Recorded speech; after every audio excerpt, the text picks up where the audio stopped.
এত সুন্দর, সুন্দর জিনিস আমার চোখের সামনে কেন আসে শাড়িগুলা পরার আমার সময় সুযোগ হয় না। কিন্তু এই শাড়ি দেখে আমার পুরা মাথা নষ্ট হয়ে গিয়েছিল। ১ম এ ভেবেছিলাম এই শাড়িটা আমি পহেলা ফাল্গুনে পরবো। তো পহেলা ফাল্গুনে আমি জানি না পরতে পারবো কিনা। তো এই শাড়ি দেখে আমার যেহেতু মাথা নষ্ট হয়ে গেছে এর আগেই আমি পরে ফেলবো। ব্লাউজগুলো যদি একটু গর্জিয়াস হয় সেই শাড়িগুলো যে কি পরিমাণ ভালো লাগে। আর আমার একটু গর্জিয়াস ব্লাউজ পরতে সবসময় ভালো লাগে। তো এই শাড়িটা ভালো লাগার আরেকটা কারণ হচ্ছে এটার ব্লাউজ।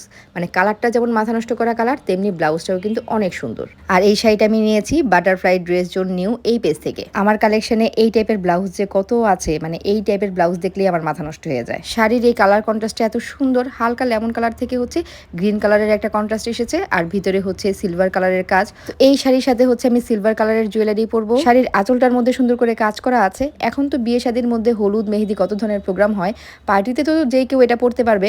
মেহেদির প্রোগ্রামে বউ চাইলে কিন্তু বউরাও এই কালার শাড়িটা পরতে পারবে।